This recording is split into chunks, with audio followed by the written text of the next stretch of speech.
All right. Welcome back to the VIBD podcast as we've got the players, the crew back in action. And I'm so excited for this last episode in the series as we've been talking about executive functioning. If you notice behind me for the video audience, I now have a copy of Mitch Weathers' book with Sarah Oberly. And first, I need to know, Kim, how does this make you feel? I mean, I liked it better when it was pink back there. It is a little pink. So we're It's doing a great. little different spotlight in the background. Now I Well, need to get TJ's new book next Which to will sit highlight on top that. of my book. We'll just do a pyramid of VIBDU books. I love it. All right. So with that, episode 4, the last one here, we're going to talk about more of the executive functioning for the college and career side of things. Obviously, TJ's our resident expert in this area. So with that, I'll probably just throw it to you, TJ, as far as what your thoughts are. You kind of touched on this because I teased this out a little bit at the end of our last episode, but I'd love for you to expand on this, especially with the work that you're doing. Yeah, for sure. You guys know I love talking about college and career readiness. I do talk about college and career readiness pretty much all day, including college and career readiness radio podcast with Maya Learning. So check that out over there. And Kim's been on the show. Mitch has been on the show. Josh is going to be on the show. So we have all the players there. I'm a little upset though, Josh, to start the show. Where's the DeLorean? I mean, did we? Oh, you know what? So you're right. You're right. Don't stress Josh out anymore, TJ. I know. So just to give a little background, Yes. if I'm like red in the face, it's because we've had so many technical issues before the show. So I do apologize for that. So with that,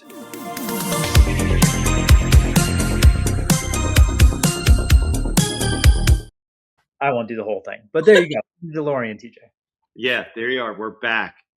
And so I always think that's like, we're back to the future. Anyway, college and career readiness. I think the 3 things I would highlight are organization, and Mitch can talk more about these executive functions here in a minute too.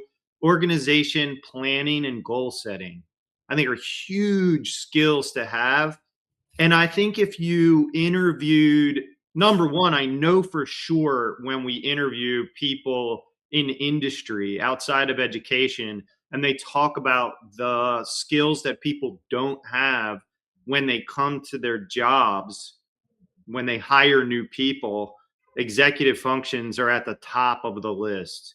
They don't typically say math, science, social studies, and ELA, things we learn in school. They typically name skills that, whether they use the word executive functions or not, they typically fall into that category. And I would also bring social and emotional skills into that as well.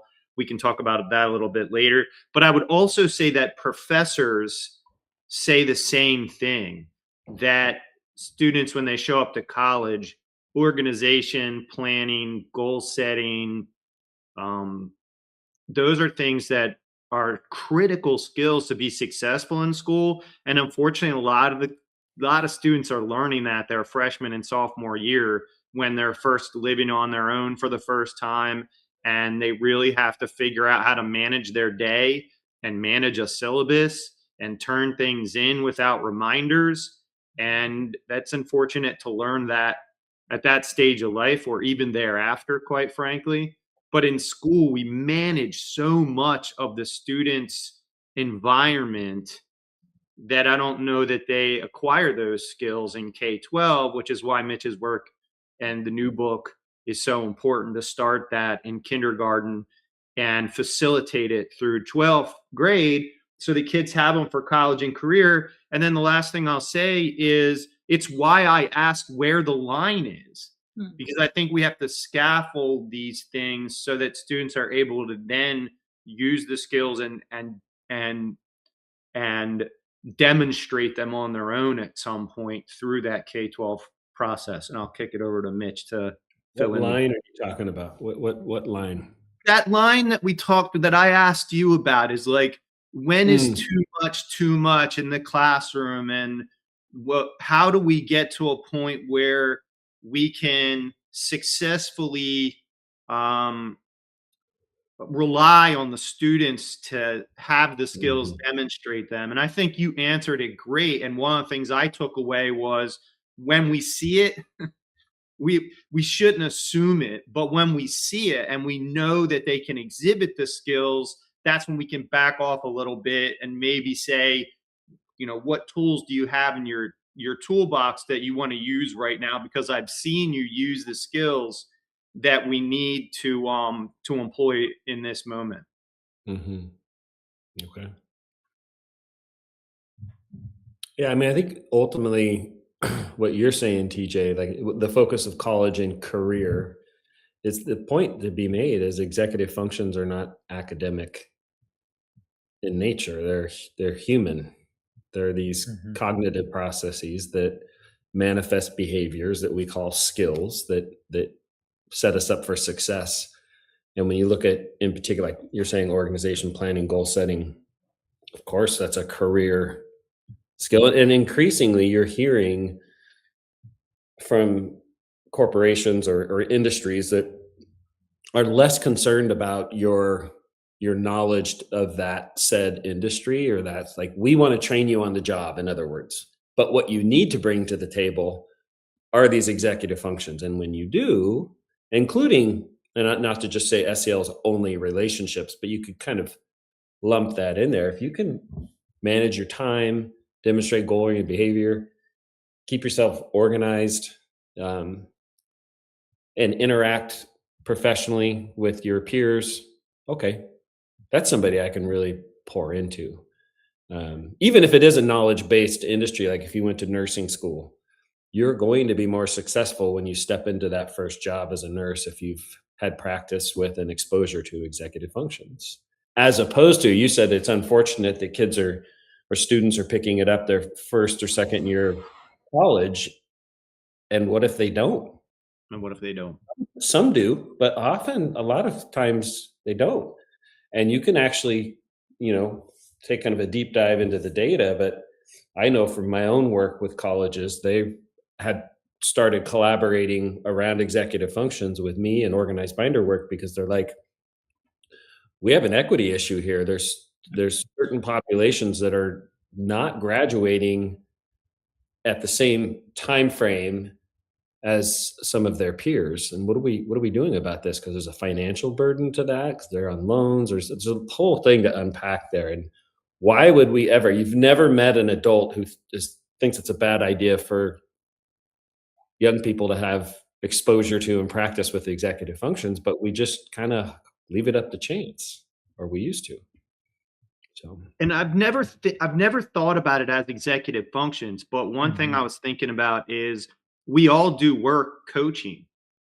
And typically the work I do at the Schoolhouse 302 with Joe, my co-author on our 7 books, when we coach assistant principals, principals, and superintendents, a lot of time management is like the top thing that we're working on. These are people, well into their career in a lot of cases, because it's not just skill based, it's tool based as well. What tools are you using and accessing to do goal setting, to manage time, to plan your day? Yeah, and I think they just assume that these folks have gathered these skills through K through 12. Colleges assume that these are already possessed, careers also, but it's also to the business side of things or the career side of things. To TJ's point, for instance, the time management piece, think of all the money that's lost if a student doesn't have, or a new employee doesn't have the tools to manage tasks effectively or efficiently. Like, that's money out the window to them. What about just the cognitive flexibility, which we've touched on in previous episodes? Adaptability to a new situation or a stressful situation, or changing their perspective on the end result, or the different steps that are needed to get to the end goal, right? Or just being flexible in general. I think that's something that's a skill based too, that we take advantage of, or we just assume the people coming in possess these things. Self-control, regulating our own emotions. as we know, there's a huge lack in EQ out there in this world. You can go to the airport, you can go to Starbucks, you can go to a retail store, and you can see people flipping out all the time and not being able to regulate their thoughts and their actions, their emotions, and how that's going to then, you know, snowball as far as making that a negative situation for all that's involved. Well, now put that in the workplace, and how is that affecting the not only the effectiveness of that organization, but also the culture that's being established there. So I think all of these things are needed, but I think colleges and careers are just assuming that those who are entering into their systems already possess these skills, when we know that that's not the case.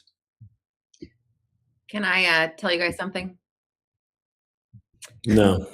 So I am exercising all of these skills like in the now, right now, because, and like to the nth degree, because you're all frozen literally the entire time as you're talking. You go in and out of being frozen. And guess what? I'm just thinking, we have a goal, right? We have an end goal. We have to record a podcast and we're managing our time. I can see it ticking, right? And I was thinking, oh my God, I'm sitting here and I want to vomit sometimes as you're talking, going, am I frozen? Is it okay? Can I talk? No, right. And You're we're good, all, Kim. we're all together. And I'm thinking, oh my gosh, this takes a lot. Like I'm sitting here sweating and I'm like, I'm cool. I'm cool as a cucumber. Look at me. I got it going on. But like, that's real life. This is like, if this was a career, right? If this was an interview, if this was just me and my team and we have to create something at the end of this and I'm seeing everybody glitching, but at the end of the time that we have together, we have to have something set in stone. I mean, this is real life. This isn't just like made up stuff. I was also thinking, I mean, last week I was in Southern California and we were in a 4th grade classroom and the teacher had no, she didn't even show them. She just told them they were going to do this like math project and they were building a really cool like park is what they were doing. And they had to have buildings and they had to have roads and they were talking about area and perimeter and all this stuff. And me listening to her, I was going, this is awesome. But what does that look like when it's complete, when it's done? I have no idea what this project looks like at the very, very end. And I'm thinking about like engineers and I'm thinking about people like construction workers. And I'm thinking about even my friend who's an interior designer. Like they have to think, what is the end goal? What does that look like when it's complete? And the kids went out for recess and myself and the other 7 teachers that were in the classroom all looked at the teacher and were like, we got to help these kids because if we don't know what it looks like at the end, this park, then they don't know. And we need to go step by step. And we also need to give them the amount of time that they're going to have to do all of these things as well. And that's some of the work that I believe, and I know Mitch, you would think too, is the most important to support our kids because they can't do it on their own. And I don't care how old they are, we need to teach them how to do it because the amount of the kids that I saw look at me and go, am I cutting first? Am I like measuring? Am I coloring? Like, what am I doing to build this thing? But then after we laid it out for them and said, hey, today, this is the chunk of time that we have. Your goal is to get through these steps. And then we're going to stop right there. That's what it looks like. That's what it looks like in a classroom. So that then they have the skills to pull them forward so they can do it in the future. Right. Yeah. And that's why, like you said, they don't have those skills and habits yet. And there is a developmental process with executive functions. Like they're actually emerging in those younger years. The book you have so wonderfully displayed, Josh, behind you is focused on K3 with core executive functions because that's that's like really what's happening with our bodies and our brains at that time. Yeah. So to have an expectation or an assumption that you should be able to do these things because now you're in 4th grade or 5th grade or whatever it might be, and maybe your assumption, maybe some can, but to always check if is it age appropriate, is it grade level appropriate expectations and assumptions, and if you can't answer that very confidently, then step back, check your assumptions, and scaffold accordingly. And that's like the first book. package it, like unpack it as clarity, modeling, and routine. And that clarity, like I'm modeling it for you. Okay, this is what it's going to look like. Here's the time. And then if a student's lucky enough to be in classrooms, as they're progressing into that, let's say middle school, there is a little bit of like, okay, we've done this, and now I'm going to have you try it. And if we lack that, here's what happens. Let me back up. If we lack that clarity and we're making assumptions about what students can do, we run into the risk, and I can't remember because I'm like TJ what we said the last 3 episodes, but we have no business holding students accountable until we've removed all of the ambiguity around whatever it is. When we talk about executive functions, we talk about organization, like here's your organized binder. And then to magically expect that, well, what's that look like? How do I use it? All of that, like you're saying, Kim's got to be modeled and practiced over and over and over. And I have my example I can show you. But until we have that kind of clarity, what happens is we get this misguided accountability. And that could be, you're creating this park. And okay, I've laid it all out, and the expectation is you can do it, or the assumption is you'll be able to do it. Well, unless we scaffold that very clearly, so, I could, I remember one time, and then I'll be quiet, but it was an organized binder training, and I had never shown like classroom footage of myself or other teachers using organized binder. And that was kind of part of, and still is part of, our training and support, is like, if you're willing, film yourself and let's talk about it, like that really concrete feedback. And one day it was at a school, bunch of people in the room, and maybe it's a district level thing. And I said, hey, do you guys want me to just show you? And they were like, yeah, sure. So I show the video, and in the back of the room, I'll never forget, one teacher's like, oh, that's what you mean. Like, it was like total clarity, because it was like, no, it's exactly what we need to do. So anyway, I'll stop talking. I think that secondary educators should read the K3 book. 100%. I'm convinced that like the brain research, the vocabulary, like I think educators should pay more attention to neuroscience, the way the brain operates. I know Josh could talk about that with like managing student behavior as well. For sure. And I really love that quote that you shared today, Mitch, in our group chat about removing things. Mm-hmm. But I also think, to Kim's point and to yours about the steps, it's explicit, like not just what steps do we need to take, but that we are creating the steps. Like we're creating the steps together. You see now that we have these steps, now we know which order to do the things in. That's because we created this plan. And I think that all of that as part of the teaching, you're not really adding anything more to do. You're just kind of using the environment and using the things that you're already doing, and then facilitating that for the end user's brain. And I'm going to come back on here in a minute too, and talk about some college and career specific strategies that schools can employ if they don't already have. But Josh, the behavior part, I think, is critical too. Yeah. And TJ, it actually made me think of what I used to do as an administrator at the middle school level. Is I was kind of the bridge to bring elementary to the table with middle school, and then middle school to bridging into high school. And the reason being is to your point about the book, right? Like secondary should read Mitch's K-3 book, because a lot of times we have misperceptions of what are the skills that we're taught and what are the skills needed to be successful for where our feet are currently. And so what happens in elementary is, what do they always say? Well, you need to do this because wait till you get to middle school. And then it's their perception of what middle school is. And then in middle school, what do we do to our middle schoolers? Well, you better get this skill because wait till you get to high school, and these are the things that are going to happen to you. And then so high school, when the kids get to high school, they're like, oh, our middle school teachers would say, I need to do this, this, and this to be successful in high school. And high school is like, we don't do that. You don't need those skills. And then middle school is doing the same thing of, why did elementary tell you that you needed to do this, this, and this to be successful in this space? we're totally different than that, right?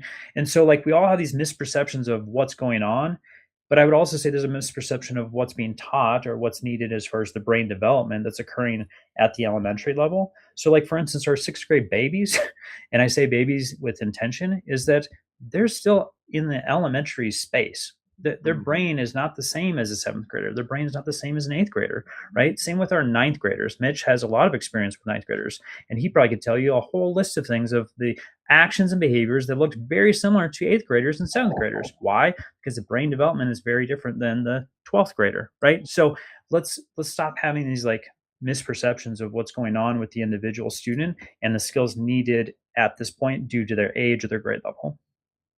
And I want to jump in and say it's true of, and I don't mean this to be self-promoting, but in the same way, I think it would be beneficial for the primary teachers to read the 3 through 12. And that's one thing I'm really proud of now. And it's already started since writing this book. Even before it obviously published a couple of weeks ago, is going in and doing a K or pre-K through 12 professional development day. And having that kind of swap. And just for the record, the bullshit of thinking a pedagogy of fear is going to motivate or prepare kids for the next step, Preach. It doesn't work. It doesn't work. Fear does not work as a motivator. Like, oh, you're going to have this in middle school.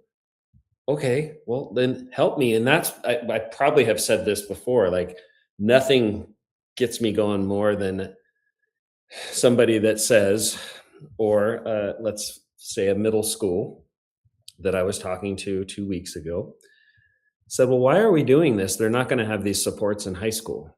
Yep.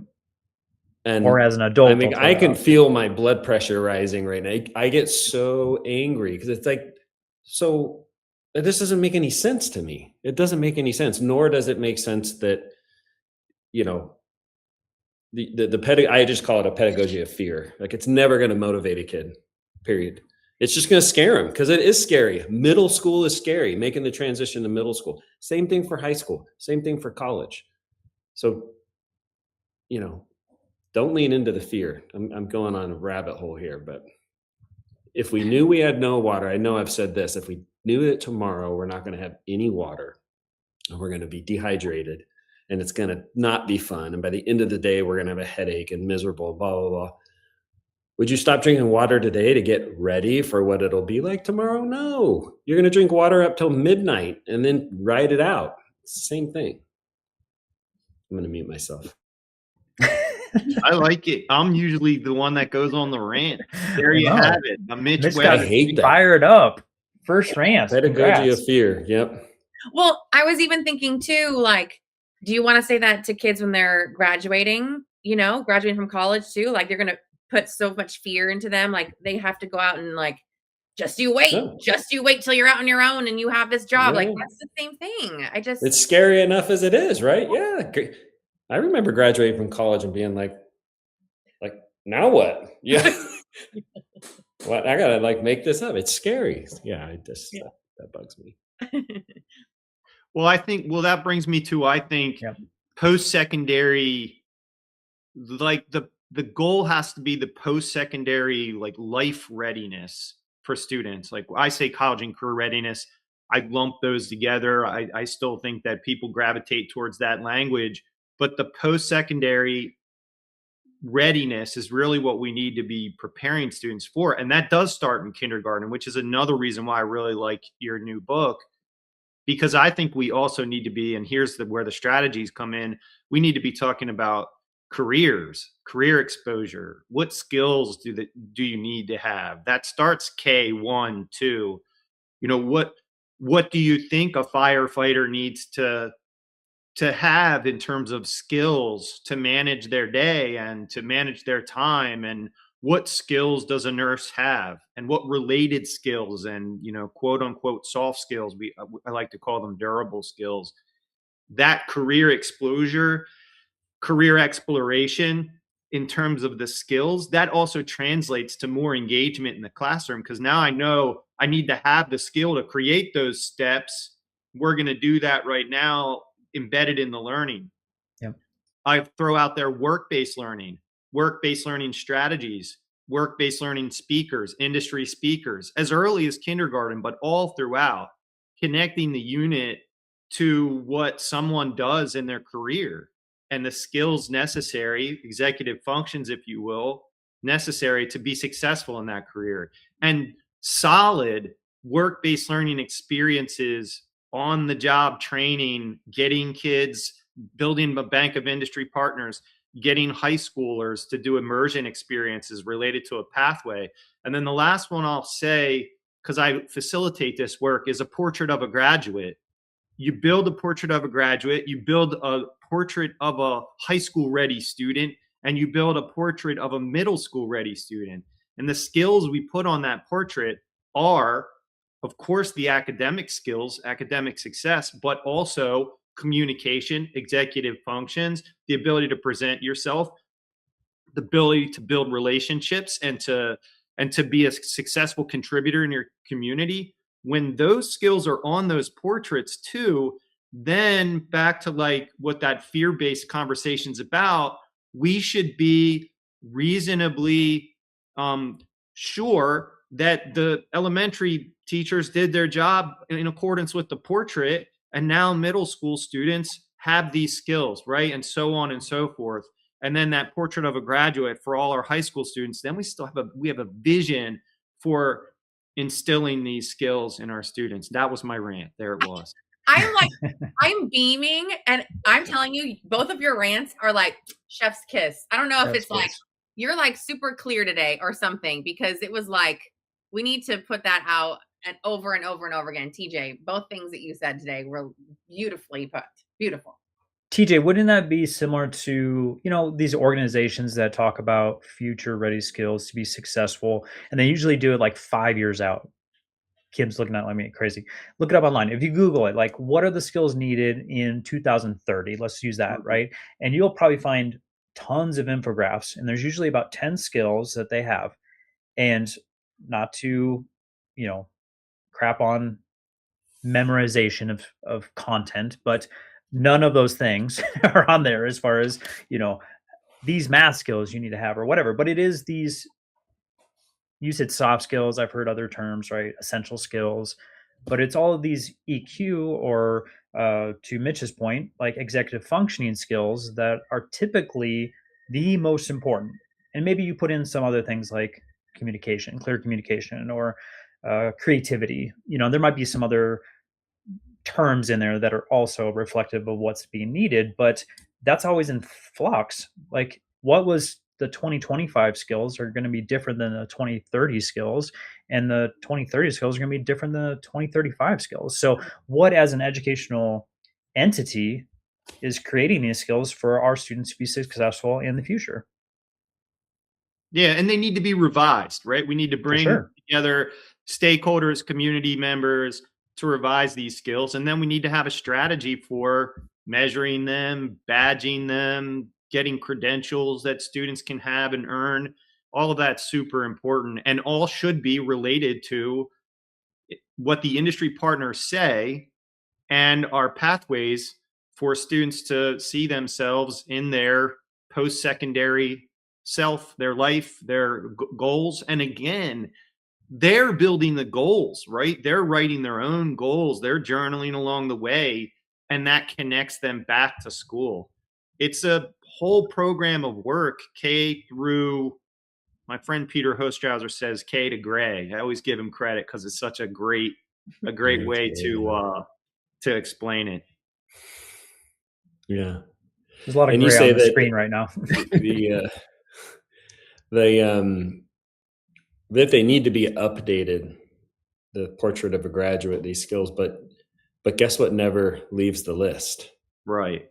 Executive functioning. It's interesting. It's these innate, like these human, and I kind of feel like that's, as we move forward, that's what's going to differentiate folks trying to get competitive in the job market, getting in all of that. Like, and I love that, by the way, TJ, the durable skills, they can transfer with me. I love that. Yep. So, think you got to wrap us up, Josh. I know. I'm looking at the time. So this will be a shorter episode, but I do want to say that the next one that we'll be recording is actually the Vari BDU mailbag. So just as a recap on this series, the first episode was the intro to executive functioning. Second one was the core of function, executive functioning skills. Good night. That was a mouthful. Then the third one is high order executive functioning skills, and then college and career readiness for this episode. So if you have any questions in regards to any of those episodes or a previous series, please reach out to one of us. You can throw it at Kim if you're in her community. She likes to bring those questions to each of those episodes. Kim, I always love throwing it to you too, because we are excited that we have the Vari BDU event, which will be a 2-day experience for our listeners, as Mitch is representing today. So Kim, do you have any updates for us as we're moving forward? I just was going to say we have our Vari BDU fellowship. And we selected our teachers to move on to the interview process. So I'm just kind of putting out there that if you did apply for the fellowship, it isn't a no, it is a just not yet, not right now. We're still working on getting more funding, and a nonprofit is in the works that we can support more and more of you who are listening. But we're really, really excited to start this cycle 1 with this group, and they get a free ticket, a free VIP ticket to Vari BDU to the conference. And I cannot wait for you guys to also start coaching them too. It's just going to be so exciting. Oh, so much fun. So I have the link here on the screen. Of course, we'll have it in the show notes for you also to check out, because Kim has created a beautiful page for you to get more information about the 2-day event and what's all encompassing in that. It's a beautiful venue, beautiful California. You're going to have the 4 of us in person, and we're going to have some additional guests that we'll be kind of teasing out here in the future as far as who's going to be speaking at this wonderful event. And you can obviously get tickets once we announce that too. Kim's kind of holding on to that information, I think. And then we'll make sure that we announce it to everyone as that opens up. But with that, we're going to close this down, and we can't wait to see you next week for the Vari BDU mailbag.